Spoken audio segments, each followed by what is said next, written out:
Vamos lá. Bom dia. Estamos dando continuidade aí à última apostila, último material, direito penal para a defensoria de novo, não, toda vez eu falo defensoria, é DPEM, mas é Departamento Penitenciário Nacional. Estamos no crimes contra a administração da justiça, né, dos crimes contra a justiça. A apostila anterior foram dos crimes contra a administração pública. No início dessa foi os crimes contra a administração pública estrangeira, agora está contra a administração da justiça.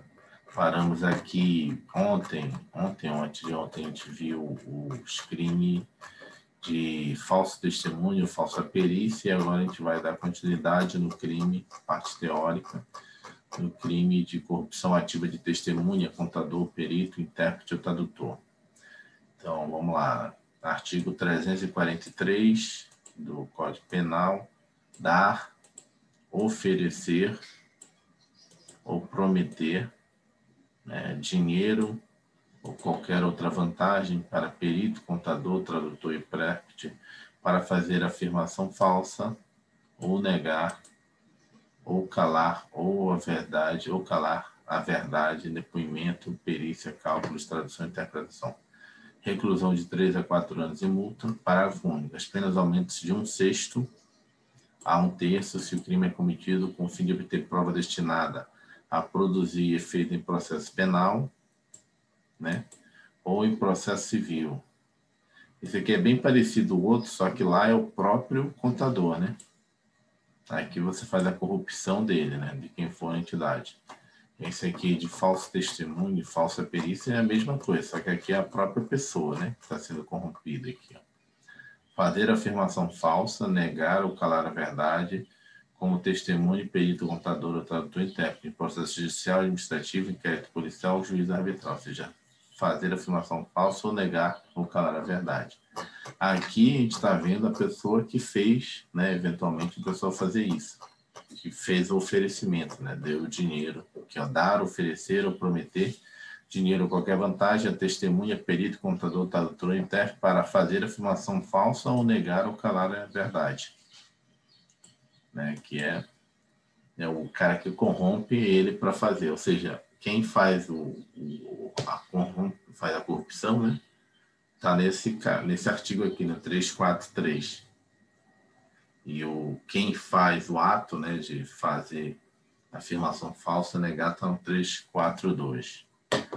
Vamos lá, o nome do delito não está previsto no Código Penal, mas é dado pela doutrina, trata-se de delito idêntico à corrupção ativa, né, com a peculiaridade que a vantagem deve ser oferecida a uma daquelas pessoas, com finalidade dolo específico de obter a prática de algum dos atos que importam em falso testemunho ou falsa perícia. Exceção à teoria monista, né? Porque, na verdade, assim, como tem esses casos aqui, sempre tem uma exceção à teoria monista. Quem dá, oferece, vai responder pelo 343 e quem faz o ato vai responder pelo artigo anterior, né? Pois, no mesmo fato, quem paga pela afirmação falsa comete um crime. Quem recebe a vantagem realizando a afirmação falsa comete outro. Cuidado. Parte da doutrina entende que se o destinatário da corrupção é funcionário público, perito oficial, por exemplo, o crime é praticado de corrupção ativa, e não este. Né? Porque tem o perito particular e o perito, né, oficial do Estado. Então, se o perito, apesar dele vai usar a perícia no processo, mas ele é funcionário público, então prevalece a corrupção ativa. Mas parte da doutrina, né, aí?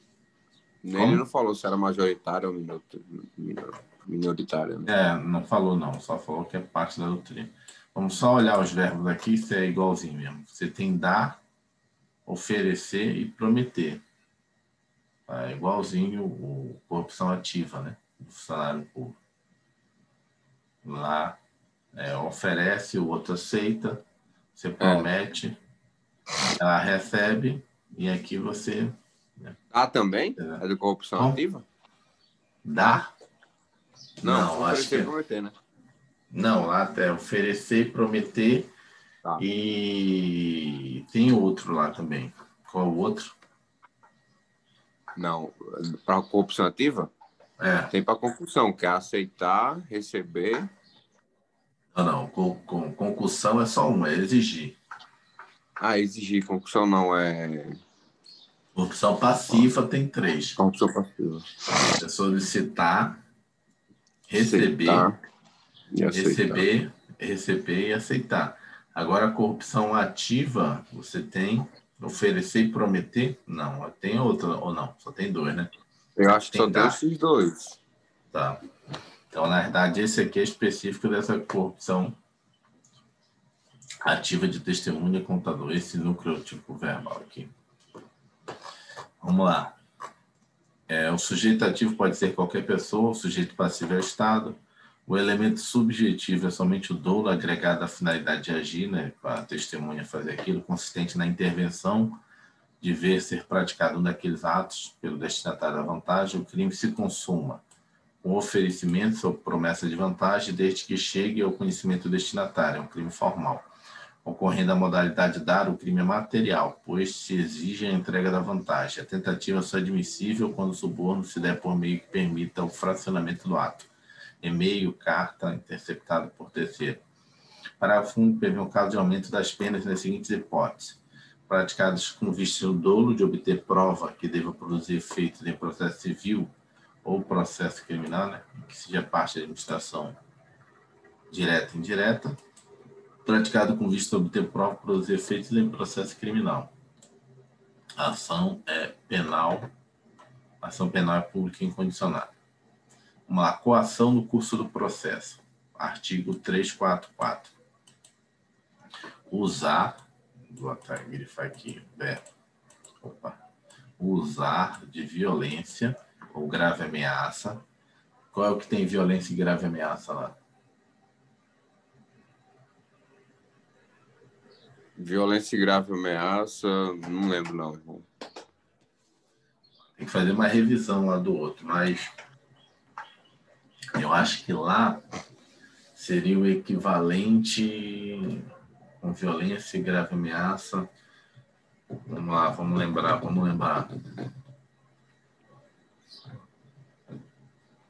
Eu acho que...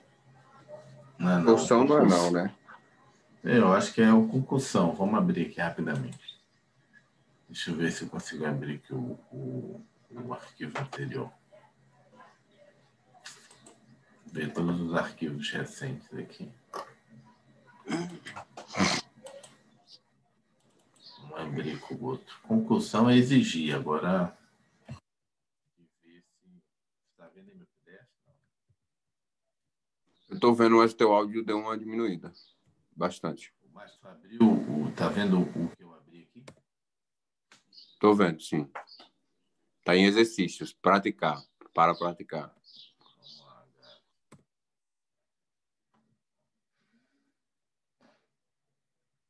Resistência. Opor-se à execução de ato legal mediante violência ou grave ameaça. Então, resistência. É a pessoa que resiste prisão. Na postura anterior. Então, tem a desobediência, que é o deixar de fazer alguma coisa, e tem a resistência, que é quando o funcionário vem fazer, né? E você usa de violência ou grave ameaça para não deixar ele fazer o ato. Aqui é usar de violência com o fim de favorecer interesse próprio ou alheio contra a autoridade, parte ou qualquer outra pessoa que funciona ou que é chamada a intervir em processo judicial, policial, administrativo ou juiz arbitral. Tá? Com o fim de favorecer, deixa eu ver aqui, eu dou do específico, interesse próprio ou alheio. Ele tem que ser contra a autoridade, parte ou qualquer outra pessoa que funciona ou é chamada a intervir em processo judicial. Pena de reclusão de 1 a 4 anos, multa além da pena correspondente à violência, né? Se a pessoa quebrar a perna do outro, fazer aquelas barbaridades. Sujeito ativo pode ser qualquer pessoa. Sujeito passivo, sendo além do Estado, a pessoa que sofre ameaça ou violência só pode ser aquelas pessoas enumeradas no tipo penal. O tipo objetivo consiste em se utilizar de violência ou grave ameaça sobre qualquer das pessoas que funcionam ou são chamadas a intervir no processo, com a finalidade de favorecer o interesse próprio alheio. Vejam aqui que temos uma interpretação analógica, pois o CP dá uma série de exemplos e, ao final, aplica uma regra genérica. abrindo possibilidade expressa de que o ato seja praticado em face de outros sujeitos do processo. O elemento subjetivo exigido é o dolo, acompanhado do dolo específico, consistente na intenção de favorecer a si ou outra pessoa. Não há modalidade culposa. O crime se consuma quando a coação moral física exercida é exercida, não importando se a vítima cede ao infrator, cede ao que o infrator exige, não sendo necessário sequer que a vítima se sinta efetivamente ameaçada, no caso de grave ameaça. Ou seja, a ameaça não surgiu efeito nenhum para você. A tentativa é possível. Se da violência eventualmente empregada resultar ferimento, dano corporal à vítima, a gente responde por ambos os delitos, lesão corporal, mas coação no curso do processo. A ação penal é pública incondicionada.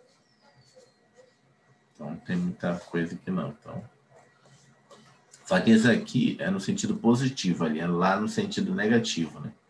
Lá na outra apostila, na apostila anterior, é quando a pessoa vai fazer um mandato, né, e você usa de violência ou grave ameaça para não seja executado aquele mandato, aquela ordem. Aqui, na verdade, você está fazendo violência ou grave ameaça para que seja favorecido no processo, né, administrativo, judicial ou até arbitral.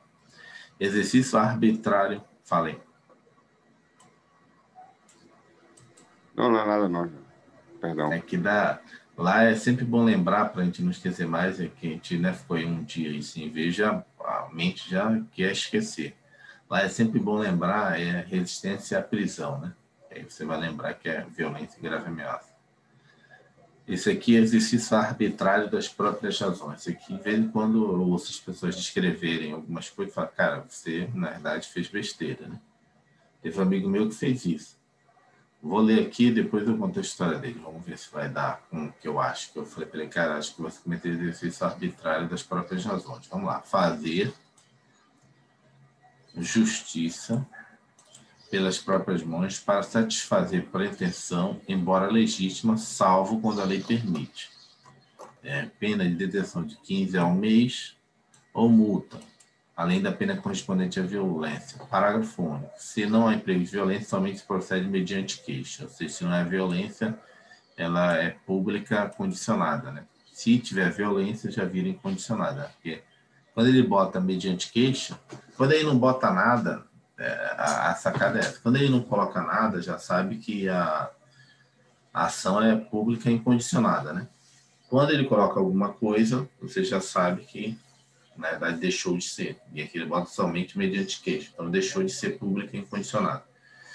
E aqui já botou outro aqui. Vamos ver. Tirar. Será que está no mesmo? Tirar. Peraí, perdão, eu não entendi direito. Quando ele não fala nada, ele é pública incondicionada ou condicionada?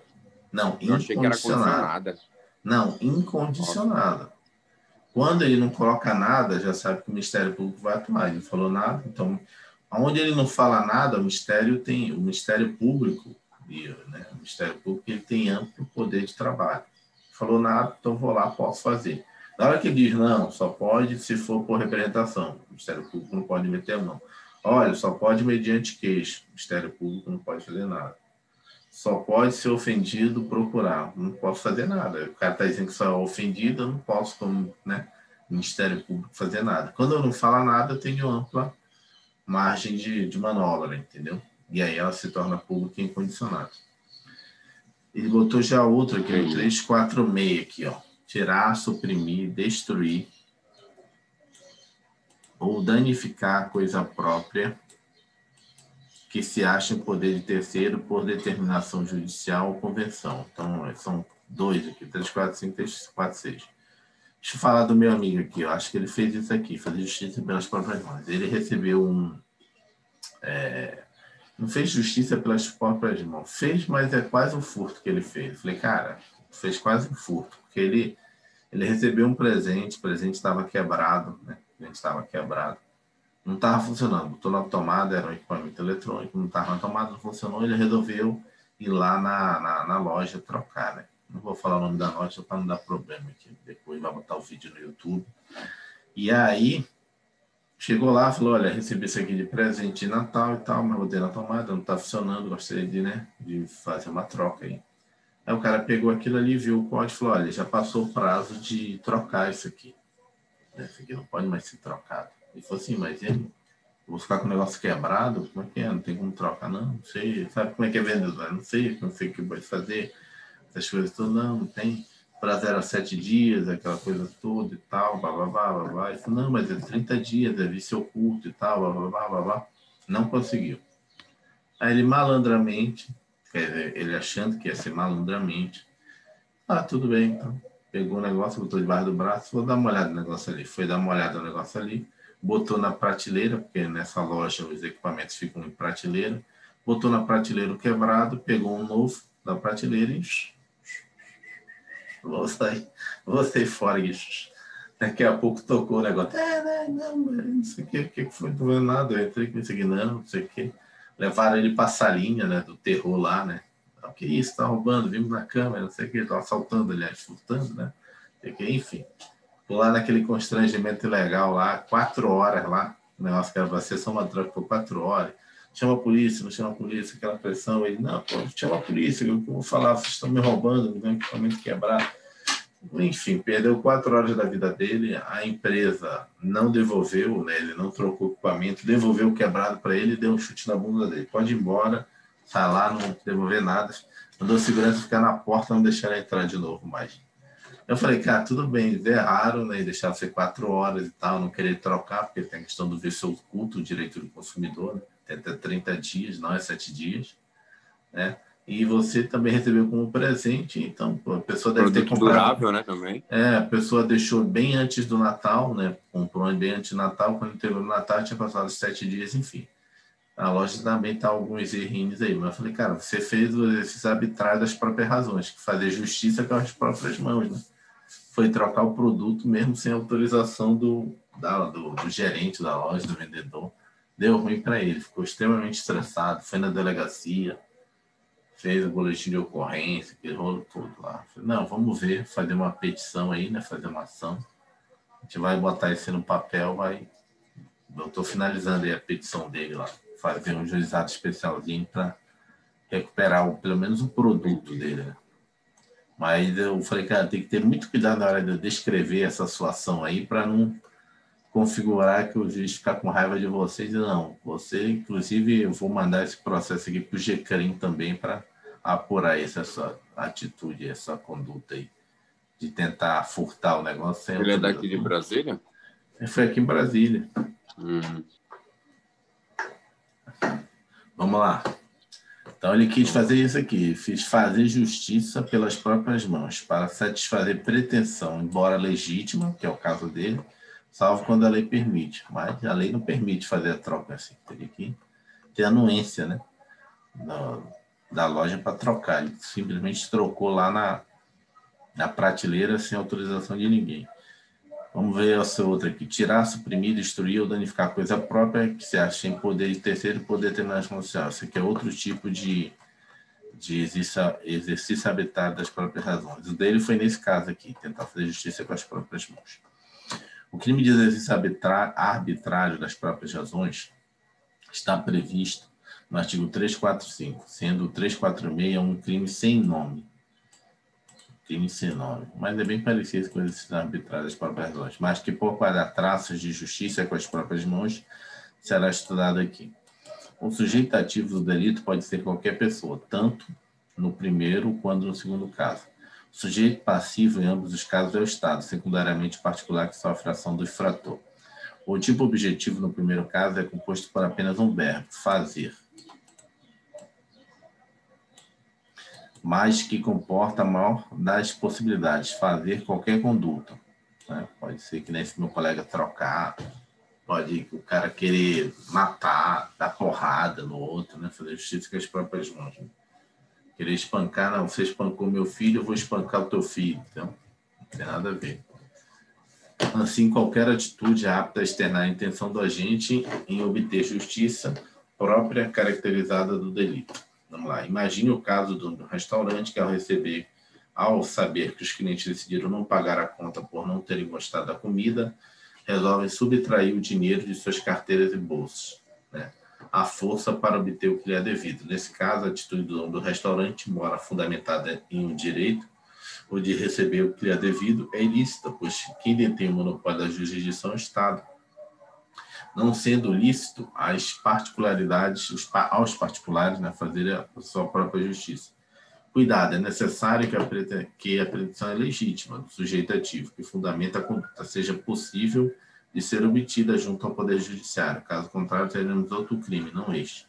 Por exemplo, imagine que o dono do restaurante, irritado pelo não pagamento da conta, resolve matar os clientes. Neste caso, ele pode até, na sua cabeça, ter feito justiça, mas na verdade está praticando homicídio, pois sua pretensão não poderia ter sido satisfeita pelo judiciário, pretensão de matar os clientes. Então, na verdade, está explicando aí, não sei se você entendeu, é que o que você está fazendo, quando você está fazendo exercício arbitrário, né, das próprias razões, o que você está fazendo é aquilo que você deveria conseguir por meio do Poder Judiciário. Se aquilo que você faz e acha que é justiça, mas aquilo não seria uma pretensão que seria deduzida pelo juízo, ou que seria concedida pelo juízo, você não está cometendo o exercício arbitrário das próprias razões. Você está cometendo o próprio crime que você está cometendo ali, né? Que você está executando ali. Então, qual o resultado da justiça no caso desse de deixar de pagar uma conta? É a justiça fazer com que a pessoa pague a conta. Se você fez ela pagar a conta com grave ameaça, aquela coisa toda, você fez aquilo que a justiça iria, né, ordenar que a pessoa fizesse, só que com as próprias mãos. Então, você cometeu o crime desse arbitrário das próprias razões. O que ele está explicando aí é que na hora em que, não, você não pagou a conta, eu vou quebrar a sua perna. O resultado de não pagar a conta na justiça seria a justiça mandar quebrar a perna da pessoa? Não. Então, você não está cometendo um crime ali de exercício arbitrário das próprias razões, está cometendo um crime de lesão corporal, né? Cuidado, a doutrina entende que a legitimidade da pretensão não afasta de plana a possibilidade de ocorrência deste delito, desde que o agente esteja convencido de que a sua pretensão é legítima. Vamos lá, exemplo, José deve R$1.000 a Maria. Contudo, a dívida já prescreveu. Maria, porém, acredita sinceramente que a dívida ainda é devida. Num domingo de sol, enquanto ambos conversavam, Maria se aproveita de um descuido de José e subtrai seu celular, avaliado em 950. Nesse caso, a petição de Maria não era mais legítima, pois não podia obter a satisfação da petição juízo, já que estava prescrita. Contudo, para acreditar piamente na legitimidade da mesma, não responderá por furto, e sim pelo crime do artigo 345. Então, esse é um outro exemplo, não sei se você entendeu, mas seria o seguinte. Eu acredito que a minha pretensão é legítima na justiça, mas só que ela não é mais. Mas eu acredito. Então, na hora que eu faço aquela, vamos dizer assim, aquela ação que eu acho que a justiça me daria, apesar dela não ser mais legítima, eu ainda continuo, né, fazendo o crime do exercício arbitrário das próprias razões. Ou seja, se ela fosse na justiça, como a dívida já está prescrita, né, já caducou, né, caducou não, prescrita, ela não pode mais, né, reaver na justiça essa dívida, o que acontece? Ela não ia receber nada. O juiz simplesmente diz, olha, perdeu, prescreveu, né? Você demorou muito a cobrar ele, não acionou a justiça, né? Tem até um brocardo, né? Um brocardo que diz que a justiça não socorre aos que dormem. A gente está estudando a parte de prescrição e decadência, né? Você tem um prazo para você cobrar o seu direito subjetivo. Se você deixar passar esse prazo, já era, né? Então, é esse caso aqui. Então, mesmo ela achando que ele tem o direito ainda de pagar o empréstimo que ela fez, mas, na verdade, juridicamente já prescreveu. Mas, na hora que ela faz isso, visando buscar, né, a justiça, que na mente dela ela ainda tem direito, ela ainda comete crime. Ela não comete o crime de furto, ela comete o crime de exercício arbitrário das próprias razões. Mas qual é a vantagem? Aqui, ó. É um mês só, de 15 dias a um mês. Exercício arbitrário das próprias razões. O crime de furto é bem multa, mais... né? Ou multa, é muito mais... Um crime de furto eu acho que é de 2 a 8, né? De 8 a 2, não me lembro agora de cabeça. Mas é bem mais pesada a pena, né? Bem mais... Não dá nem para fazer transação penal, SUSE, né? Fazer aquele acordo com o Ministério Público. Vamos lá. Entretanto, existem casos em que o uso da força pelo particular é legitimado pelo Estado, como no caso da legítima defesa, por exemplo. Nesses casos não é crime. Ou seja, nesse caso não é exercício arbitrário, né? Aí é legítima defesa. O elemento subjetivo exigido é o dolo, não havendo a forma culposa. Se o agente pratica o ato sem saber que sua pretensão possui algum amparo legal, não comete este crime, podendo cometer, por exemplo, constrangimento ilegal ou cárcere privado, no caso do nosso exemplo. Ou seja, se você faz só por sua vontade, nem acha que teria direito à justiça, você está sendo constrangimento legal. A consumação se dá, segundo a doutrina, mais que majoritária, no momento em que o agente tem sua pretensão satisfeita pelas próprias mãos. Imagine que, no nosso exemplo, o dono do restaurante recebesse o valor da conta.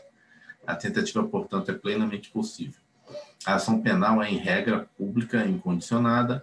Entretanto, se da ação do agente não resultar em violência, será privada. Será privada.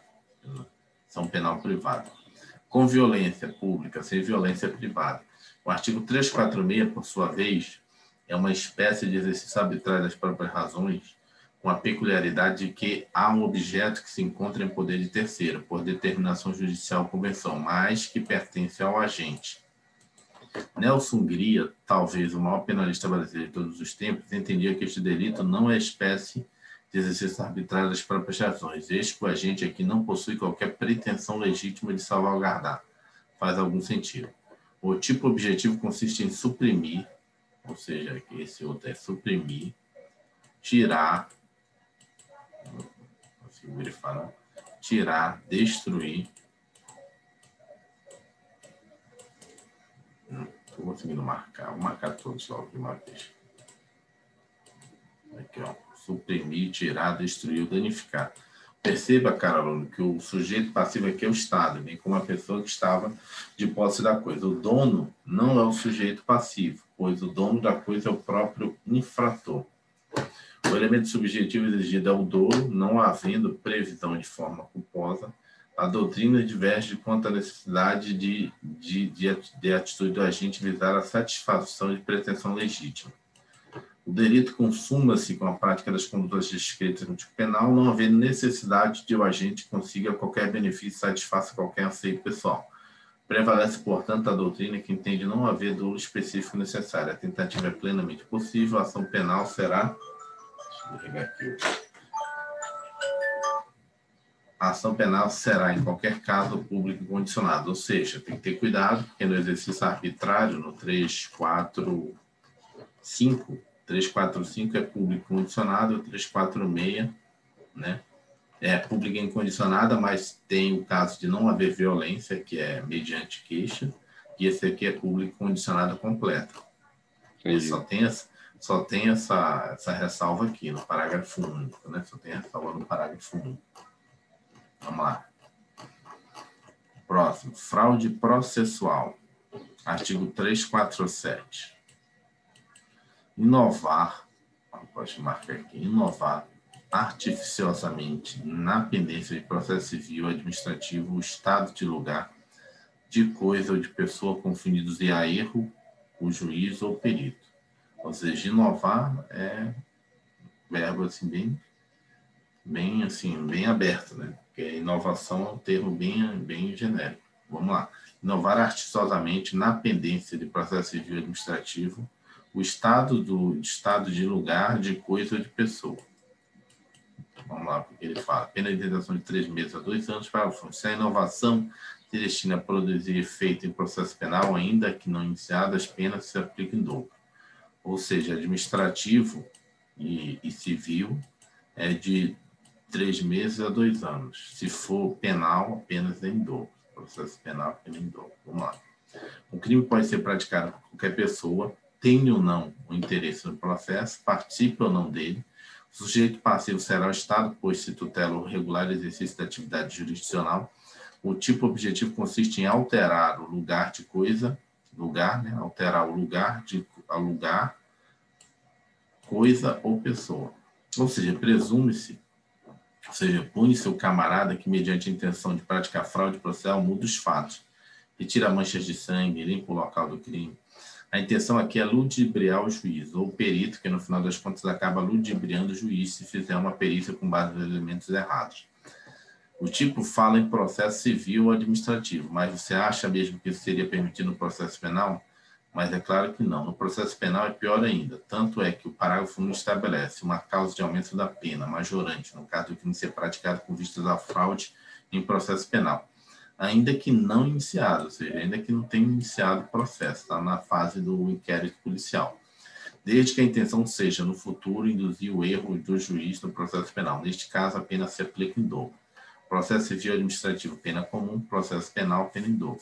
O crime se consuma com a mera realização do ato, desde que capaz de ludibriar o juiz, ainda que este efetivamente não seja enganado pela manobra do infrator. A ação é pública incondicionada.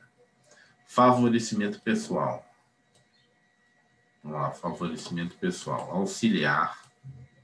Deixa eu marcar aqui o verbo auxiliar.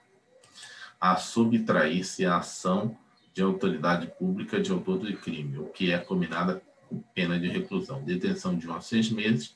Se o crime não é combinada a pena de ao crime não é combinada a pena de reclusão, detenção de 15 dias a 3 meses e multa. Se quem presta auxílio é ascendente, descendente, cônjuge, irmão do criminoso, fique isento da pena.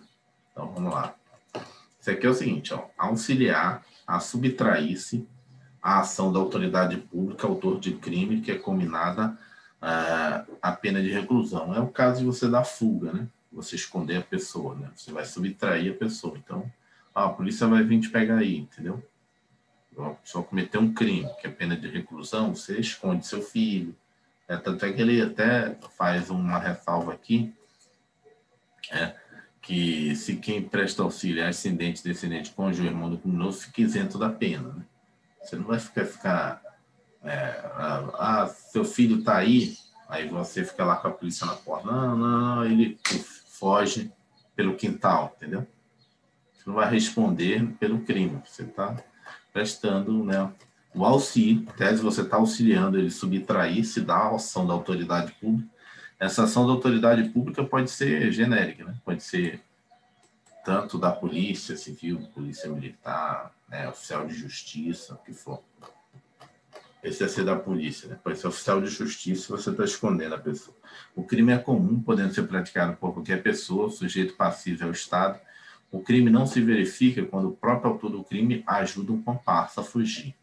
Eis que é necessário que aquele que presta auxílio não tenha participado da conduta criminosa, na medida que o fato de fugir ou auxiliar na fuga do comparsa é inerente à prática criminosa. Ou seja, se vocês dois estão roubando, um ajuda o outro a fugir, já não é um crime. É porque você está fazendo parte do intercrime, né? Está fazendo parte da operação ali. Agora, um particular que não é teu parente, aí está cometendo crime, né? Teu amigo resolve te ajudar, né? Para te esconder aí. Aquele cara lá, não, deixa eu me esconder aqui. Você é meu amigão.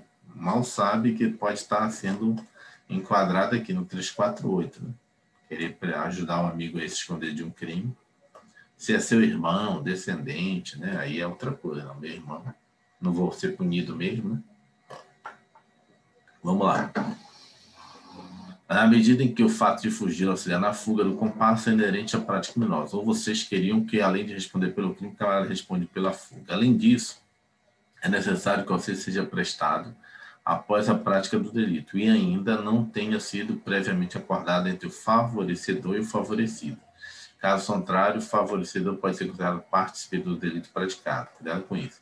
Combinação prévia, concurso de agente, responde pelo delito praticado. Sem combinação prévia, favorecimento pessoal. O favorecimento deve ser ainda concreto, ou seja, o auxílio prestado deve ter sido eficaz para a subtração do infrator da autoridade. O elemento subjetivo exigido ao dolo, a intenção de colaborar, auxiliar o infrator na sua empreitada. Assim, pode ocorrer na forma direta ou na forma eventual. Vamos lá, exemplo. Imagine que Ricardo bata a porta de José e com uma bolsa de dinheiro na mão, sangrando no braço e com a pistola na cintura, lhe peça para ficar algumas horas em sua casa, já que são conhecidos de longa data. José até pode não saber, efetivamente, que Ricardo acaba de cometer um latrocínio. Entretanto, convenhamos, ele no mínimo assume o risco de estar ajudando o criminoso. Não se admite a forma culposa. Não é necessário que o favorecedor saiba exatamente que o crime acabado de cometer, o favorecido, de cometer o favorecido. pelo favorecido, na verdade é pelo favorecido, desde que saiba ou possa imaginar que ele acaba de cometer um crime. Então, não é necessário eu confirmar com a pessoa que ela fez uma besteira, né? Basta ter, pô, peraí, o cara tá com uma arma na mão, sangrando, fez alguma besteira, né? Matou alguém ou atirou em alguém. O delito se consuma com a efetiva prestação do auxílio e a obtenção do êxito na ocultação do favorecido. Assim, se o favorecedor fornece a sua casa para o criminoso, mas a polícia o vê entrando e o prende, não há crime consumado, mas tentado. Artigo 14, inciso 2 do Código Penal. Parte minoritária da doutrina entende que a obtenção do êxito na ocultação é dispensável para a consumação do delito. Ou seja, essa parte aqui, o cara está fugindo e você abre, ser amigo dele, a porta para tentar esconder ele, mas a polícia vem logo atrás. Então, você não favoreceu a subtração, até porque não houve, não conseguiu. Então, você vai receber a pena do crime tentado, né? Então, parágrafo 1º prevê a forma privilegiada do crime, que ocorre quando a gente presta auxílio a quem acaba de cometer crime que não é apenado com reclusão, pena mais branda, né, pois o crime anteriormente cometido é em tese menos grave. E parágrafo 2º traz a chamada escusa absolutória. Isso não vai ser punido. O que é isso? A escusa absolutória é uma causa de isenção de pena que ocorre neste caso quando o agente, o favorecedor, é ascendente, descendente, irmão ou cônjuge do favorecido. Se a escusa absolutória, você vai receber não vai responder por nada. A ação penal é pública incondicionada. Deixa eu ver o que aqui nós temos ainda aqui.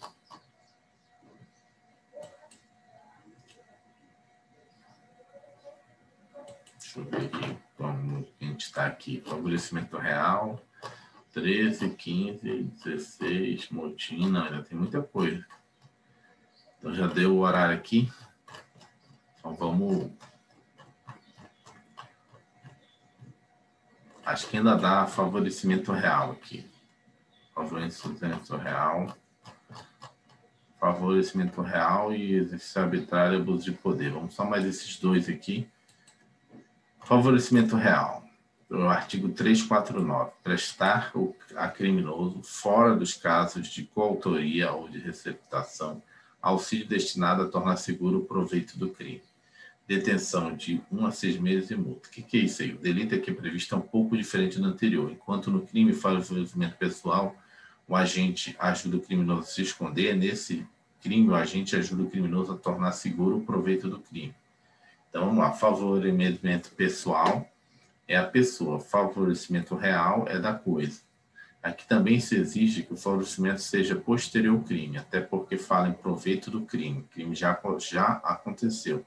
Além disso, não deve ter havido prévio acordo. Se tiver havido este acordo, o favorecido responde como partícipe do delito cometido. Também é necessário que a gente não adquira o produto para si. Aí já vai virar receptação, né? O cara chegou lá com a bicicleta, não, eu roubei aqui, eu te dou 50, deixa ela comigo. Aí virou receptação. Se ele só guardou a bicicleta, fruto do roubo, na verdade não é receptação, é o caso desse crime aqui, o favorecimento real. Deixar guardado lá na sua casa, porque sabe que a polícia pode ir na casa dele e encontrar a bicicleta. Não se exige, tanto aqui como no anterior, que o crime praticado pelo favorecido tenha sido objeto de processo criminal e tenha transitado julgada a sentença penal condenatória. Basta que fique comprovada a materialidade e a autoria do primeiro. O elemento subjetivo é o dolo, acrescido a especial finalidade de asilo, consistente na intenção de tornar seguro o proveito do crime. É o cara que guarda o objeto do crime, né? Consumação se dá com a prestação do auxílio, ainda que a pretensão não seja alcançada, o proveito do crime não se torne seguro, ou seja, a polícia encontre, né? Ou o próprio bandido entregue, não, na verdade deixei na casa fulano de tal, o computador, a bicicleta, o celular. A tentativa é plenamente possível. Aqui não se aplica a escusa absolutória, ou seja, mesmo que você guarde com o irmão, né, parente, não tem escusa absolutória. Tá. Aqui, naquele lá, se você... Naquele lá, por exemplo, você deu fuga para o seu irmão, parente, né, pai, mãe, você não responde por nada, né? Você está ajudando o seu parente. Deixou ele fugir, escondeu ele.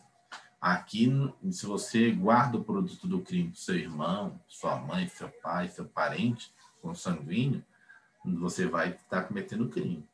Né? Você sabe que aquilo é roubado e vai ficar guardando aqui na sua casa, é diferente aqui, não tem excusa. Prevista no parágrafo 2º do artigo anterior. Ou seja, ainda que o favorecimento seja prestado a um parente próximo, o crime permanece. Ação penal pública é incondicionada. O artigo 349-A, inserido pela Lei 12.012/2009, prevê a conduta daquele que ingressa de qualquer modo, auxilia a entrada de aparelho celular em presídio, né? Sem autorização legal. Aqui, vamos lá, artigo 349-A. Ingressar, esse aqui eu ficaria atento, né? Que vai ser a sua vida no depende. É próprio, né?